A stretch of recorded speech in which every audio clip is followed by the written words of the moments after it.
청취자 여러분 안녕하십니까? 장원석입니다. 2019년 2월 26일 화요일 YTN 라디오 수도권 투데이를 시작하겠습니다. 국내외 곳곳에서 예스 애플리케이션과 인터넷으로 듣고 계신 분들도 반갑습니다.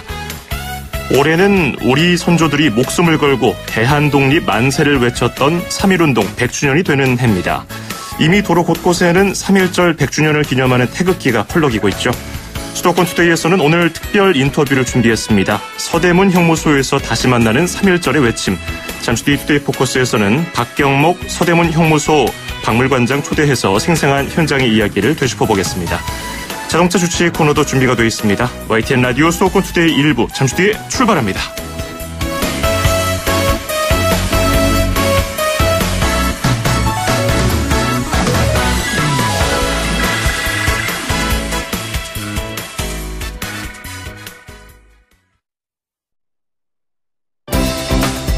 수도권과 관련된 소식은 모두 여기 YTN 라디오 수도권 투데이.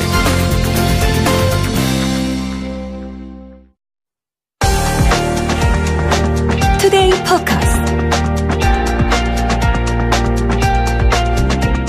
1919년 3월 1일 일제강점기에 일제 저항하고 나라를 되찾기 위해서 펼쳐진 3.1운동이 올해 100주년이 됩니다. 그 어느 때보다도 당시의 의미를 다시 새겨보고 또 선조들에게 감사하는 마음을 가져야 할 텐데요. 오늘은 3.1운동 100주년을 맞아서 특별한 시간 마련했습니다. 박경목 서대문 형무소 역사관장 스튜디오에 직접 모셨습니다. 관장님 어서 오십시오. 예, 안녕하세요. 예, 반갑습니다. 반갑습니다. 네. 올해 굉장히 뜻깊은 해입니다. 3.1운동 네. 100주년을 앞두고 있고 네. 또 다른 곳도 아니고 서대문 형무소 역사관장으로서 또 감회가 남다르실 것 같은데요. 네. 올해 이렇게 맞이하면서 어떤 기분이 드셨습니까? 네, 3.1운동 100주년이기도 하고 또 대한민국 임시정부가 수립된 네. 또 100주년이기도 해서 굉장히 좀 감회가 새로운데요. 저는 이 과거 100년이 앞으로 우리가 준비할 미래 100년에 바로 올해가 시작점이 아닐까 뭐 이렇게 생각하면서 여러 가지 학술적인 이야기도 학술적인 자료도 준비하고 또 전시도 준비하고 시민들이 앞으로 미래 100년을 준비할 수 있는 출발점으로 같이 하고자 지금 열심히 분주하게 뛰어다니고 있습니다. 예. 특히나 역사 그리고 역사관이라고 하면은 자라나는 우리 어린 학생들에게 굉장히 또 교육적으로도 네. 필요한 곳이고 중요한 곳인데 학생들은 요즘에도 네. 자주 견학을 하러 옵니까? 지금 방학 시즌이라 네. 또 학생들 많이 오는데 좀 많이 달라진 것은 학생들만 오지 않고 네. 또 우리 부모님들하고 손잡고 같이 오십니다. 네, 부모님들이 또 이렇게 또 알려주면 학생들이 예. 또 진지한 눈빛으로 이렇게 관람을 하고 계셔서 많이 이렇게 오시고 계십니다. 좋네요. 예전보다 네. 이렇게 찾아오는 견학생들 그리고 학부모들이 많아지고 있나요? 계속 이제 증가 추세이고요. 네. 저희가 1년에 한 70만 명 정도 방문을 하기 때문에 뭐 굉장히 많이 오시는 편이라고 할 수 있습니다. 제가 상상했던 것보다 훨씬 네, 많은 그렇습니다. 분들이 찾아주시네요. 네. 자, 그런데 서대문 형무소 그 역사관 아무래도 일제 저항의 상징이고요. 수많은 독립운동가가 숨을 거두신 곳인데 규모는 뭐 저도 가봤습니다만은 네. 상대적으로 생각보다는 작지만 수감자들에게는 뭐 아주 끔찍한 생지옥이라고 불린 열악한 환경에서 수감자들을 괴롭힌 곳이라고 들었는데 서대문 형무소에 대해서 아직 잘 모르는 네네. 어린 학생들에게 설명을 해주신다면은 이곳을 어떻게 소개하시겠습니까?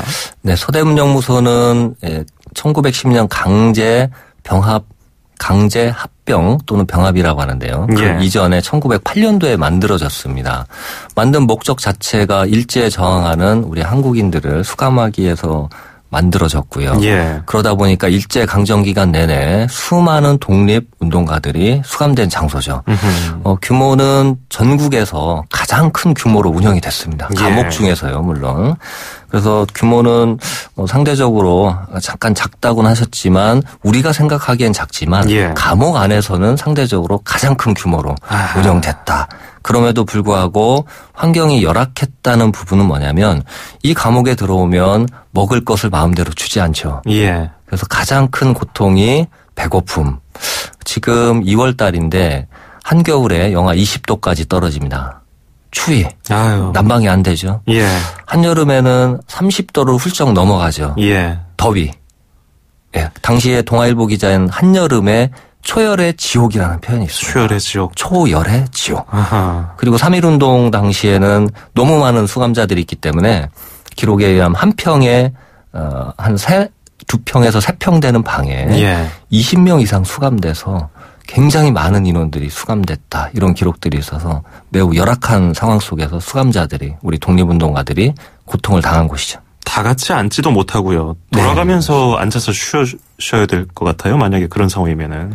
이제 조금 아픈 분이나 이런 분들은 좀 배려를 하고 뭐 그래서 돌아가면서 앉았다 섰다 뭐 이런 상황이 아닐까 싶습니다. 정말 인권이라고는 눈꽃만큼도 찾아볼 그렇습니다. 수가 없고 끔찍한 그런 기억이 있는 분들 그리고 그런 어르신들을 보면서 자라온 세대들 지금 계속 함께 우리가 이 사회를 구성하고 살아가는 건데요. 저는 사실 학창 시절에 선안에 있는 독립기념관이라든지 아니면 서대문 형무소 견학을 가게 되면은 굉장히 답답했어요. 왜냐하면 또 그 학생 때는 사춘기니까 감수성이 예민한데 감정이입이 되잖아요. 그 독립투사들 지금 말씀해 주신 것처럼 그런 참혹했던 기록들 살펴보면은 너무 막 속상하고 뭐 죄송하기도 하고 그렇다고 굉장히 오래전 일도 아니에요. 우리 할아버지, 할머니 세대들이 겪어왔고 그 젊었을 때 일이기 때문에. 그리고 또 뭐 안중근 의사, 유관순 열사, 윤봉길 의사 생각하면은 굉장히 젊은 나이였잖아요. 윤봉길 의사는 그 당시에 의거 당시의 나이가 놀라지 마십시오. 24살이었습니다. 그러니까요. 네. 유관순 열사도 그렇고. 유관순 열사 돌아가실 때 18살. 그러니까 학창 시절 때 그 견학 갔을 때 제 나이와 같은 나이죠. 그 나이에 그리고 지금 제 나이보다 훨씬 어린 나이에 이렇게 대단한 일을 하셨는데 그런 걸 생각했을 때 이런 곳을 찾아가서 내가 제대로 된 교육을 받고 역사를 알아야겠다는 생각은 있었지만 이런 마음 때문에 좀 가기가 꺼려지기도 했었거든요. 괜히 막 죄송스럽고 답답하니까. 근데 요즘 학생들도 견학 오면 이런 얘기 하나요? 아마 장원석 선생님은 열심히 공부하는 모범생이었나 봅니다. 요즘 학생들도 많이 견학을 오는데요. 처음부터 뭐 제 생각은 그렇습니다. 너무 무거운 마음으로 이렇게 오자고 하면 잘 오기가 꺼려지죠. 그렇죠. 일단 가벼운 마음으로 좀 옆에 이런 게 있구나. 한번 가볼까? 한번 어디를 뭐 놀러 가는데 거기도 한번 가볼까? 그런 게 있다더라. 이렇게 해서 오시면 한 바퀴 쫙 돌고 나면 나름대로의 생각과 감회가 있으실 것 같아요. 가벼운 마음으로 오시되 한 바퀴 돌고 나서 뭔가 감회와 느낌을 가지고 가신다면 그것으로 충분할 것 같습니다. 그렇죠. 저는 이렇게 선생님들한테 이렇게 교육받았거든요. 여기는 마음가짐도 올바르게 해야 되고 물론 그렇죠. 이 안에 들어가서 장난치면 안 돼. 그리고 뭐 복장도 단정하게 너무 밝은색 입고 오지 마라. 이렇게 얘기를 들었었는데 그래도 이제 찾아올 때는 그래도 좀 가벼운 마음으로 함께 예전 역사를 배운다는 생각으로 찾아가면 좋을 것 같아요. 그렇습니다. 그러면 서대문 형무소에서 이렇게 끔찍한 옥고를 치른 독립투사는 지금까지 몇 분 정도로 추정이 되고 있습니까?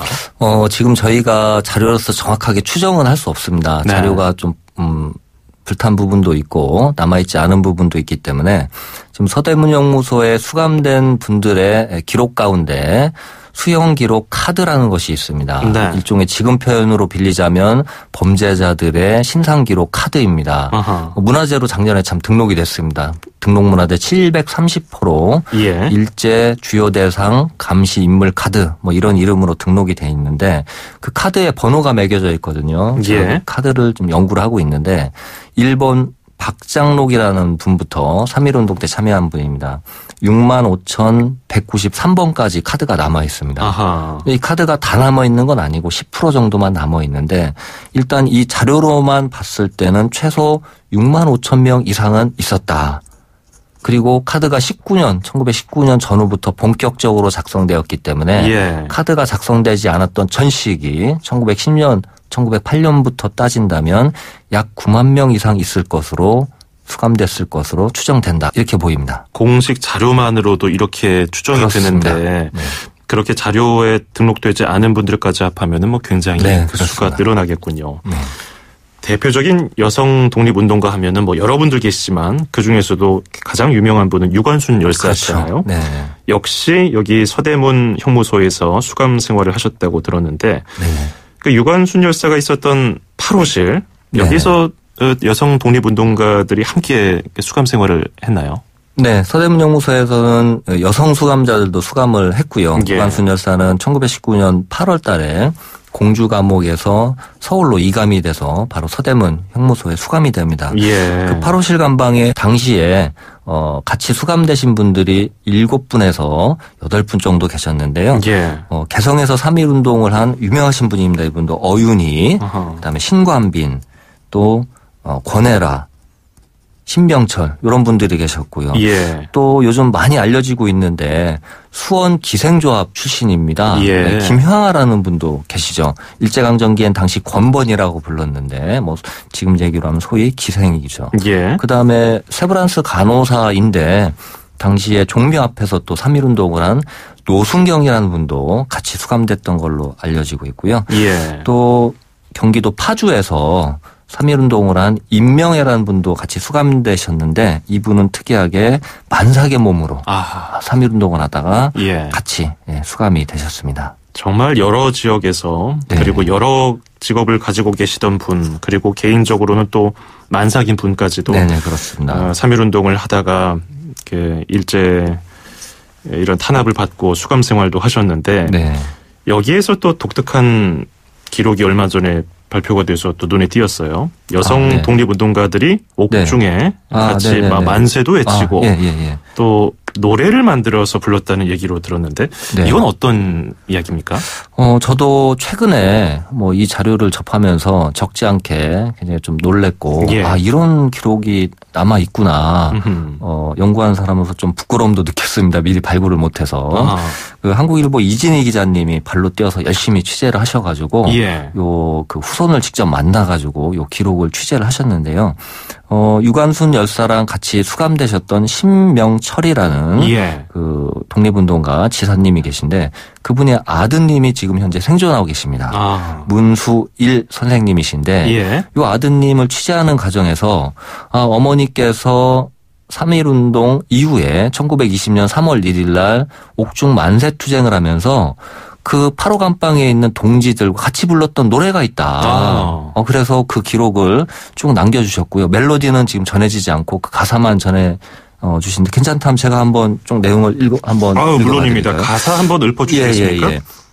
그 문수일 선생님이 직접 기록으로 남기신 어머님께 들은 가사입니다. 1920년 3월 1일 옥중투쟁을 위해서 여옥사 8호 감방 동지들과 함께 불렀던 노래입니다.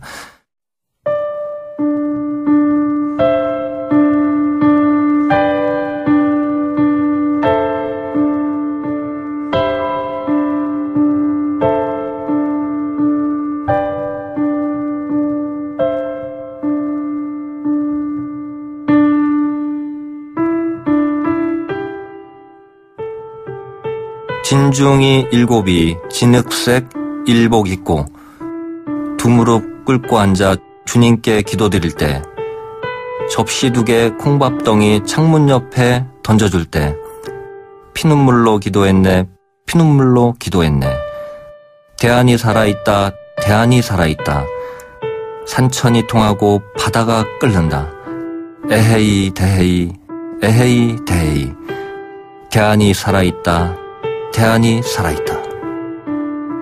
이런 노래 가사입니다. 길지 않은 그런 가사들인데 그 속에 하나하나 뭔가 좀 아픔도 있고요. 그리고 뭔가 강인함도 담아있는 것 같고요. 우리가 보통 운동을 할 때 서로를 격려하고 또 힘을 얻기 위해서 이런 구호를 외치거나 같이 노래를 부르지 않습니까? 아마 당시에도 서로 간에 격려하고 힘을 서로 북돋기 위해서 스스로 이렇게 노랫말을 만들어서 불렀던 것 같습니다. 이 노래 가사를 읊으시면서 얼마나 그 안에서 만감이 교차하셨을지 참 진중이 일곱이 진흙색 일복 입고 두 무릎 꿇고 거기도 얼마나 좀 춥고 딱딱하고 불편한 자리였습니까? 그래서 일복이라는 것은 일본이 준 수감복을 얘기하는 거예요. 그것도 굉장히 뭐 좀 누추해 보였었어요. 제가 기억으로는. 그렇습니다. 얇고 콩밥덩이 창문 열고 던져줄 때 그러니까 거기서 배식을 주는 거죠. 배식을 주는데 뭐 밥도 다 시원찮았겠죠. 뭐 어떤 것들을 주로 드셨을까요? 여기서 콩밥이라고 표현한 것은 이제 당시의 식량 규정에 의하면 뭐 여러 가지 이제 작곡들이 섞여 있고 콩이 40%에서 60%이기 때문에 주로 눈에 띄는 건 이제 콩밥이죠. 우리가 소위 감옥 가면 콩밥 먹는다 하는 것들이 이때부터 시작된 것입니다. 그렇겠군요. 그러면서도 이렇게 개인이 육체적으로 핍박을 받고 정신적으로도 굉장히 약해져 있을 텐데도 네. 대한이 살았다, 뭐 산천, 바다, 그리고 대한 이렇게 조국을 생각하는 그런 마음들이 여기까지도 느껴지는 것 같은데 여옥사 8호 감방의 노래 전해지고 있는데 이것을 발굴해내지 않았으면은 영원히 묻힐 수도 있었겠어요. 네, 그렇습니다. 다행히 또 우리 아드님이 문수 여사님이 또 생존해 계셔가지고 생생하게 또 증언을 해주셔서 이런 자료들이 남아있고 아마 옥중에서 이렇게 노래를 만들어서 불렀다는 얘기는 저는 처음 들어봤기 때문에 매우 좀 중요한 가치가 있는 자료라고 생각이 됩니다. 그렇군요. 그러면 이제 발견됐기 때문에 이와 관련해서 뭐 증언을 모은다든지 연구가 진행된다든지 앞으로 더 무궁무진하게 할 수 있는 것들이 많겠군요. 실제로 3.1운동 뭐 전후를 해서 또 1910년도 전후를 해서 우리 조선 사람들이 서로 격려하기 위해서 창가 형식으로 노래를 만들어서 많이 격려하면서 불렀다 이런 기록들은 또 남아 있거든요. 그렇군요. 여기다 아마 창가 형식으로 멜로디를 붙여서 부르지 않았을까 싶습니다. 앞으로도 이런 자료들이 좀 발굴이 돼서 우리 자라나는 새싹들에게도 교육적으로 알려주면 좋을 것 같아요. 3.1운동 당시에 그 서대문 형무소 주변 일대 분위기 이것도 궁금한데요. 아무래도 근데 서대문 형무소에는 3.1운동 이후에 투옥되신 분들도 많이 계시고 이전에 투옥되신 분들도 많이 계시잖아요. 그 3.1운동과 동시에 그 이후에 좀 수감된 분들 급격히 많이 늘어났나요? 1910년 8년도에 개소할 때 수용 인원은 500명 규모밖에 안 됐습니다. 그리고 1910년 강제 병합 이후에 수감자들이 늘어나게 돼서 뭐 1,500, 2,000선을 왔다 갔다 하다가 1919년 3.1운동으로 그해 12월에 통계 자료가 나와 있는데요. 3,070명이 수감됐다라는 기록이 있습니다. 그러니까 500명이라고 수용 인원을 말씀드렸는데 6배. 규모 정도 되는 것이고요. 그러면 정상적으로 수용자들의 뭐 인권이라든지 그리고 최소한의 공간을 생각한다면은 적정 수용 인원이 정해져 있을 거 아니에요. 근데 그것을 훨씬 넘겼겠네요. 6배를 초과한 거고요. 당시 서대문 형무소 상황은 정상적으로 감옥을 운영할 수 없는 상황이었습니다. 당시 교도 소장이었던 일본인들이 나중에 이제 패전 이후에 회고록을 남기는데 만약에 수용자들이 일시에 폭동을 일으켜서 벽을 허물고 탈옥을 한다면 도저히 막을 방법이 없다. 매우 긴장되는 상황이다. 뭐 이런 기록들도 남아 있고요. 그 정도로 마구잡이로 수감을 시켰군요. 그 서대문 형무소 주변 상황 뭐 유추해 보자면은 3.1운동 당시 그쯤에서는 어땠을까요? 충분히 저희도 짐작할 수 있는데 뭐 예를 들면 신문 기사를 통해서 그런 자료들이 보입니다. 3월 27일에는 서대문 형무소 주변에서 만세성 이게 성자는 이제 한자로 소리인데 만세 소리가 울려 퍼졌다. 그리고 1919년 5월 24일에는 옥중에서 또 만세 소리가 납니다. 난리가 난 거죠. 또 그해 7월 1일에도 또 옥중에서 죄수가 밤에 기도를 한 후에 만세를 불렀다. 이런 기록들이 또 일제책 문서에 남아 있습니다. 틀린 사실이고요. 그다음에 7월 11일자 기사에 보면 서대문 감옥 서북쪽 고지에서 수십 명의 조선인들이 만세를 불러서 경계하던 경찰과 병졸들이 급하게 체포하려고 했다. 그러니까 서대문 형무소에 우리 3.1운동 참여하신 분이 갇혀져 있으니까 일반인들이 그 주변에서 만세를 불러서 폭도든 거예요. 이런 기록은 그에 그치지 않습니다. 다음 해에 1920년 6월 30일자에 동아일보 보도기사에 의하면 서대문 감옥 깃산에서 야반에, 그러니까 야밤에 만세성 이런 또 기사가 있습니다. 수십 명의 군중이 크게 만세를 부르짖었다. 간수의 증언에 의하면 아마 옥 안에 갇힌 수감자들을 폭돋기 위해서 만세를 부른 것 같다. 이런 자료들이 남아 있습니다. 수십 명이 근처에서 밤에 그렇게 만세 소리를 외쳤다면 충분히 안에서도 어떤 내용인지 정확하게 인식을 하셨을 것 같은데, 그러니까 뭐 당신들이 여기 들어가서 육체적으로 정신적으로 고통을 받고 있지만 혼자가 아니다. 우리는 밖에서 뭐 당신들을 지지하고 있고 우리도 포기하지 않고 운동하고 있으니 예. 당신들도 고생스럽지만 포기하지 말고 힘내십시오. 뭐 이런 의미가 아닐까 생각이 됩니다. 굉장한 또 힘을 얻으셨을 것 같아요. 네. 그 당시에. 네네네. 굉장히 좀 의미 있는 것이 있어서 제가 하나 가져와 봤는데 네네네. 1919년 3월 1일에 시작된 독립만세운동이 전국에서 한 1,600건이 넘게 네네네. 일어났다는 정부 조사 결과가 있었어요. 네네네. 국사편찬위원회가 예, 그렇습니다. 연구를 해서 예. 조사를 해서 발표를 한 건데 그 데이터베이스를 보니까 남북한 전체 우리 한반도 국토를 합쳐서 1,692건이 발생했다고 네네네. 이렇게 하고요. 네. 참여자가 한 80에서 100만 명이라고 하는데 네네네. 여기서 좀 놀랐던 점이 사망자가 900명이 넘었다는 게 또 보도가 됐어요. 네. 그러니까 사실 이 3.1 운동에 당시에 나가서 태극기 흔들고 만세를 외친다는 것이 지금 시위와는 뭐 비교도 할 수 없을 만큼의 위험성을 떠안고 나가는 거 아니었어요. 지금 저희도 이제 가끔 뭐 예전에 촛불 혁명이라든지 예. 뭐 그럴 때 아주 평화롭게 즐거운 마음으로 예. 마치 뭔가의 축제에 참여하는 분위기로 그렇죠. 참여했지 않습니까? 이것은 상상할 수 없는 일이고요. 내가 저 대열에 합류해서 만세를 부르다가 내 목숨이 날아갈 수도 있다라는 아주 그렇죠. 삼엄한 분위기 속에서 이제 참여를 한 것이고, 예. 수년간 이제 국사편찬위원회에서 이 데이터베이스화 시켜서 전문 연구자들이 예. 수십여 명이 동원돼서 이제 기록을 남긴 것인데 이것은 이제 기록으로 남아 있는 겁니다. 공식적으로 공식적인 기록이죠. 예, 그러니까 저희가 공식적으로 집계되지 않은 기록은 더 있을 것이다. 그럴 겁니다. 아마. 1920년 박은식 선생님이 한국 독립운동 지혈사라는 책에서 발표한 자료는 사망자는 7,500명 이상, 참여자는 200만 명 이상, 그리고 그 당시에 수감자, 피체자죠. 체포된 사람은 4만 5천 명 이상 이렇게 그 당시에 20년도에 기록을 남기셨는데 예. 지금 현재로서 이것을 증명할 만한 이제 기록들을 찾다 보니 일단 좀 명확한 것은 이렇게 되고 더 기록이 남아있지 않은 부분까지 합치면 더 이상 될 것으로 추정이 된다는 것이죠. 이 보도 자료에 따르면은 이제 조선총독부가 만들었던 네. 뭐 소유 사건 관계 서류, 또 예, 일본 외무성 기록, 예, 그렇습니다. 뭐 판결문, 네네네. 일본어랑 영어랑 된 거 뭐 수만 건을 5년 동안 네. 조사를 했다고 하는데 네. 그렇겠네요. 실제로 이렇게 네. 외국 문서에 들어가 있는 것을 그렇죠. 네. 바탕으로 조사를 해서 이번에 발표한 거잖아요. 특히 조선 소유 사건 관계 서류는 네. 일제 측이 작성한 거거든요. 그렇죠. 그러니까 그런 명확한 것들만 일단 1차적으로 조사를 했고 또 지역의 현장에 가서 또 조사를 하다 보면 구전으로 우리 아버지도 참여했다. 아하. 아니면 여기서 이런 일이 있었다. 이런 것들이 있는데 안타깝게도 이제 명확하게 자료로 남아있지 않은 부분까지도 있습니다.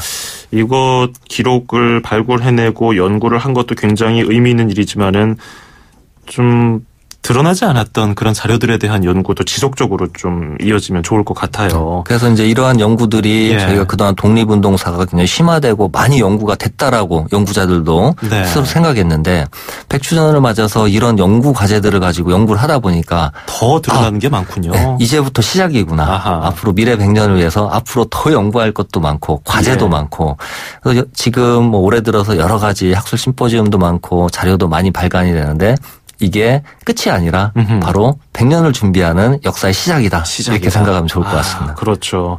그 조금 전에 낭독해 주신 그 가사 네. 그런 것도 이제 발견되고 말이죠. 그렇습니다. 100년이 지난 이 시점에. 네. 이 지금 우리가 뭐 시위라고 하면은 나가서 죽을 수도 있겠다 이런 생각은 절대 안 하게 전혀 안 되잖아요. 하죠. 근데 이때는 내가 죽을 수도 있는데도 네네네. 그냥 일반 시민들이 뛰쳐나가고 농사일 하다가 뛰쳐나가고 그렇습니다. 학생들 네. 공부하다가 네네네. 지금 공부가 무슨 소용이냐 뛰쳐나가자 해서 나가서 만세 외치고 네.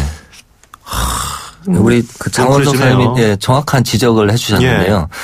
당시에 직업 분포를 보면 뭐 절반 이상이 농업입니다. 아 그래요? 그냥 평범한 사람들이죠. 아니 영화에서는 굉장히 이렇게 어렸을 때부터 네. 그 위인전에 실릴 법한 네네네. 대단한 영웅들이나 네네네. 나가서 예. 다 같이 나가서 만세를 네. 외칩시다 이렇게 네네. 이끌고 이럴 것 같은데 일반 농민들. 그렇습니다. 네. 아하. 영웅들은 이제 교과서에 나와서 우리가 익히 아는 분들 일부이고요. 예. 그래서 우리 3.1운동의 가장 큰 특징은 저는 이렇게 생각합니다. 평범한 사람들이 한 위대한 운동이었다. 아나운서님 말씀하신 농부 학교에서 공부하다가 휴교령이 내려지니까 야 우리도 가서 지금 이 식민지라는 부당한 사회에 우리도 한마디 해야 되지 않겠어? 정의를 외쳐야 되지 않겠어? 부당하다라고 말해야 되지 않겠어? 라고 뛰쳐나간 학생들. 유관순 열사도 그래서 고향으로 내려가서 3.1운동을 전개한 것이고. 그렇죠. 또 아까 8.5 감방에 같이 있었던 심지어는 기생조합 출신의 이런 기생들도 참여를 했고 또 신분, 수용기록 카드에 신분이나 직업을 적게 돼 있는데 아주 지금 생각으로 사회 저층에 있었던 직업군들, 예를 들면 마차꾼, 차부, 그 다음에 고물상, 그 다음에 지금 표현으로 드리겠습니다. 고리대금업자, 대금업자, 이런 사람들도 대필업자. 전반적으로 다 참여를 했죠. 그래서 아주 평범한 사람들의 위대한 운동이었다. 이렇게 저는 보고 싶습니다. 사실 그분 한 분 한 분들이 다 영웅이죠. 그중에서 몇 분만 또 드러나는 것이고 드러나지 않은 분 중에서 얼마나 또 그 고통스럽게 독립운동을 하시고 네네네. 우리나라를 위해서 이바지한 분들이 계시겠습니까? 아직 발굴되지 않은 분들 그런 분들 다 찾아서 우리가 조명해야 합니다. 자, 그리고 이 독립지사들은 과연 이런 서대문 형무소 같은 흔히 말하는 감방에서 어떻게 생활을 했을까? 또 고문을 받고 독방에서 흔히 우리가 많이 알려져 있는 것들 굉장히 좁은 그리고 앉지도 못하고 서서 어깨를 좁히고 하루 종일 있어야 하는 그런 고문기구도 있고 날카로운 흉기가 달린 그런 고문기구도 있고 여러 가지 기록이 남아 있는데 강제 노역 얘기도 있고요. 이런 부분에 대해서 전문가 의견도 엇갈리는 것도 있는 것 같은데 정확하게 기록으로 다 남아 있는 것들이 있는 거죠? 네, 정확하게 기록으로 확인되는 부분만 제가 말씀을 드리겠습니다. 제가 예전에 1930년대 서대문형무소 감옥의 일상 이런 주제로 좀 논문을 좀 썼는데 우리가 이 감옥하면은 굉장히 참혹한 공간이고 열악한 공간이고 이렇게 생각을 합니다. 근데 이제 감옥이라는 이 내부도 어쨌든 6개월이든 1년이든 10년이든 살아가야 되는 일정한 사회 구조였죠. 이 구조 안에서 독립운동가들 소위 그 당시에는 사상범이라고 불렀습니다. 정치적인 사건에 연루된 사람들이라고 일본이 인식을 한 거죠. 정치적인 사건이라는 것은 자기네들 식민 지배 체제를 변혁하려거나 바꾸려고 하거나 이런 사람들로 본 거예요. 그렇네요. 특히 3.1운동가들도 보안법 위반이나 출판법 위반, 소요, 정치범 처벌에 관한 죄 이런 것들로 다 그 죄명을 씌웠거든요. 그러니까 이렇게 평범한 사람들도 바로 사회를 변혁하려는 주체로 일본 스스로 인식을 했다. 이런 점이 있고 바로 감옥이란 사회 구조에서 그 사람들은 사상범으로 특별하게 취급을 받았죠. 초창기에는 노역을 시키지 않습니다. 독방이나 좁은 감방 안에 하루 종일 있어야 되고요. 그 안에서 할 수 있는 간단한 작업 같은 걸 시키죠. 근데 이제 제가 이제 가끔 서대문형무소 오시는 우리 어린 학생들과 같이 이렇게 해설하면서 하는 때도 있는데 물어봅니다. 아이들아, 우리 감옥 안에서 감방 안에서 하루 종일 있는 게 편하겠어? 나가서 힘들게 일하는 게 편하겠어? 이렇게 물어보면 이제 아이들 뭐가 편할까 이렇게 하는데 사실은 나가서 일하는 게 훨씬 낫죠. 어떤 면에서 그럴까요? 감옥 안에 혼자 있으면 일단은 외롭겠죠. 춥겠죠. 덥겠죠. 그리고 가장 힘든 것은 그냥 있게 하지 않습니다. 정좌라는 자세를 요구하는데요. 발을정에 앉을 좌자를 씁니다. 지금 얘기하면 소위 무릎 꿇고 있는 자세인데 하루 종일 그렇게 앉아 있어야 됩니다. 그러면 육체적으로뿐 아니라 정신적으로도 굉장히 피폐해지겠어요. 그 점을 노린 것입니다. 육체의 고통을 통해서 정신을 바꾸려고 하는 거죠. 그들이 의도한 대로. 그리고 사상범들은 식사량을 조절을 하죠. 식사가 1등급부터 9등급까지 양을 달리하고 있는데 이 소위 사상범들은 4등급에서 5등급 이하, 그래서 아마 200g 이하의 식사를 주게 됩니다. 200g. 지금 우리가 손에 들고 있는 스마트폰이 한 200g 정도 되거든요. 이 정도밖에 밥을 안 먹으면 어떻게 삽니까? 최소한의 영양분으로 살아갈 수밖에 없고요. 그러다 보니까 감옥에 수감되면 영양분이 부족, 영양 결핍을 해서 면역력이 떨어지게 되죠. 당연하겠죠. 지금 저희야 잘 먹으니까 가끔 감기 정도 걸리지만 이 면역력이 떨어지면 발진 티푸스, 장 티푸스, 각종 질병에 노출이 되게 돼서 실제로 감옥에서 사형을 언도받아서 죽는 비율보다 뭐 자료가 남아있어서 이것도 정확하게는 말씀 못 드립니다만 추정으로 이런 질병이 걸려서 돌아가시거나 고문으로 옥사 순국하시거나 이런 비율이 훨씬 높을 것으로 추정이 됩니다. 그렇군요. 지금 그렇기 때문에 우리가 되새기면서도 정확한 자료를 빨리 찾아야겠다는 생각이 드는데 그 독립운동가 만해 한용운 선생이 매천 황현을 수호하기 위해서 쓴 시가 최근에 또 서대문 형무소에서 일반에 공개가 되기도 했는데 독립운동가와 관련된 자료가 그 당시에 어떻게 모을 수 있었겠습니까? 그런 일제치하에서. 그렇기 때문에 많이 사라졌고 불에 타서 없어지기도 했는데 남아있는 자료 소중히 여기고 또 발굴해 나가야 된다는 얘기 앞서서도 했었습니다. 끝으로 3.1운동 100주년을 앞두고 우리 국민들이 꼭 알아야 될 점, 잊지 말아야 할 점 말씀해 주신다면요. 네. 금년에 3.1운동 100주년 또 대한민국 임시정부 수립 100주년인데요. 100주년이라고 여기저기에서 많은 행사도 하고 관련 자료들도 공개되고 그렇습니다. 조금만 관심을 가지면 미디어나 각종 매체를 통해서도 접하실 수 있는데 제 생각에는 우리 시민들이 이러한 독립운동가들의 행적이나 이러한 자료들을 일상에서 항상 좀 기억하고 기념해야 되지 않을까. 이것은 역시 우리 저희 같은 전문 연구자들이 시민들과 함께 할 수 있는 이런 논문이나 이런 것들을 좀 일반화시켜서 제공을 해야 되는 의무가 있고 또 그런 노력들을 이제 막 많이 하려고 합니다.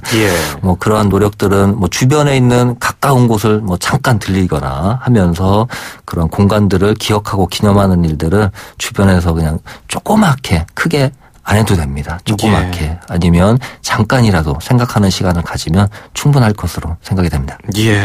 앞서서 관장님이 이제 독립 정신을 기리고 또 새롭게 연구를 해야 되는 이제 시작이라고 말씀해 주셨어요.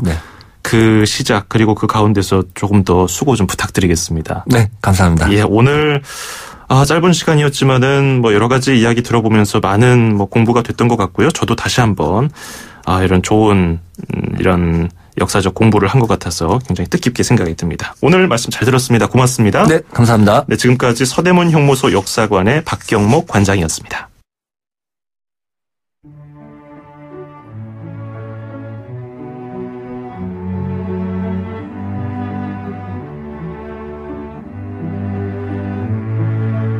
And to each season YTN 라디오 수도권 투데이 1부는 여기서 마치고요. 로드 맥커니 부르는 And to Each Season 듣고 2부에서 뵙겠습니다.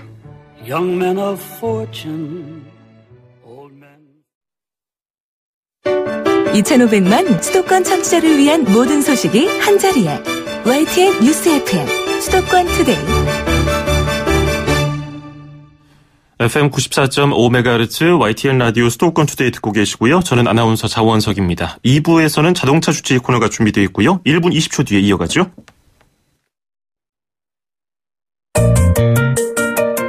음악과 수도권 뉴스가 한방에 수도권 전문 방송 수도권 투데이.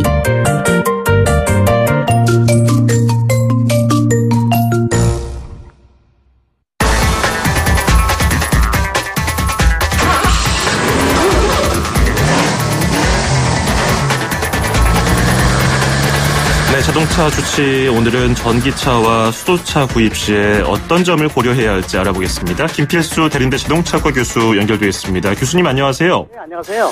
이 자동차 구입하시려는 분들은 고민 많으실 것 같아요. 계속해서 내연기관차를 사야 하느냐, 하이브리드를 사야 하느냐, 전기차 사야 하느냐, 수소차를 기다릴까. 장단점을 좀 설명해 주실까요? 일단 전기차 하게 되면은 올해 공급 대수가 44,000대, 아마 추경 예산 나라면은 5만 대인데 자동차에 주류로 들어왔습니다. 보조금은 4,500만 원 정도 줄어들었지만은 올해 판매되는 전기차 종류수가 워낙 많고 완성도가 좋아졌기 때문에 그만큼 소비자는 고민된다는 부분들이고, 수소차는 작년부터 공급돼서 올해 44,000대입니다. 그래서 7천만 원짜리 차를 3,500만 원 정도 보조금을 주니까 3천여만 원이면 구입할 수가 있는데, 가장 문제는 역시 이제 충전소가 이 전국에 13기, 올해 43기 정도가 보급이 되지만은 자기 지역에서 2-3개 정도뿐이 없기 때문에 이 부분은 상당히 좀 불편할 것으로 보이고 있고요. 그렇다면은 이제 하이브리드 자동차가 남아 있는데, 내연기관차만 하더라도 디젤 같은 경우에는 요새 규제가 심화되다 보니까 노후된 디젤차 또 미세먼지 저감 조치가 있을 때는 진입 못하는 경우도 있고요. 예. 그러다 보니까 디젤차에 대한 규제가 강화되고 또 가솔린도 똑같은 내연기관차니까 연비가 떨어지고 결국은 택일할 수 있는 것 중에서 하이브리드 자동차가 현실적으로 가장 많이 판매되고 있고 예. 해외에서도 인기를 끌고 있기 때문에 이 본인의 어떤 주행거리라든지 특성이라든지 만약에 1가구 2차량이다 그러면은 이 첫 번째는 내연기관인데 두 번째는 뭐 전기차 정도 또 하이브리드 자동차도 굉장히 선호하는 이 종류 중에 한 가지다 보고 있고요. 예. 수소차는 말씀드린 대로 아직 얼리 어댑터적인 성격이 좀 강하기 때문에 시간이 좀 더 필요할 것으로 보고 있어서 일단 여러 가지 중에서 택이라는 고민은 더 많아졌다 분명히 볼 수가 있습니다. 하이브리드 차 보조금은 올해 없어졌고요. 전기차 보조금도 한 3년 내에 없어지지 않나요? 맞습니다. 하이브리드 자동차는 작년에 50만 원 주다가 올해 완전히 제로인데 세제 혜택분이 없는데요. 좀 아쉬운 부분이 있어요. 플러그인 하이브리드 같은 경우에는 좀 더 오래 유지해야 되는데 지금 현재 한 600만 원 정도 되거든요. 예. 그리고 전기차는 중앙정부가 900만 원이고 지방정부가 700~800만 원 되기 때문에 전체적으로 1,500에서 2,000만 원 사이입니다. 예. 그래서 매년 400~500만 원 줄고 말씀하신 대로 한 3년 정도 후에는 없어지기 때문에 이 전기차 완성도는 좋아지는 대신 보조금 줄어들기 때문에 이 부분도 고민해야 되고요. 일단 충전기 수는 이 올해도 1,000기 넘게 이 보충을 해주기 때문에 훨씬 더 많아지겠다는 것도 굉장히 큰 장점 중에 하나라고 보고 있습니다. 예, 알겠습니다. 오늘은 네. 좀 짧게 들어야겠네요. 말씀 잘 들었습니다. 고맙습니다. 네, 감사합니다. 네, 지금까지 김필수 대림대 자동차학과 교수였습니다.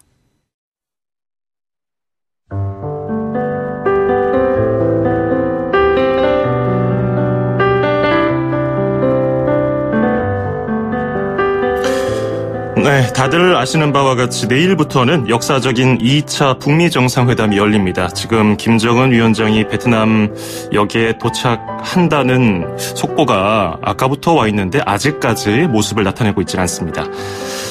따라서 저희 YTN 라디오도 특별 편성으로 27일 수요일과 28일 목요일은 2차 북미 정상회담 뉴스 특보를 전해드립니다. 자, 그리고 또 한 가지 저 말씀드릴 게 있는데요.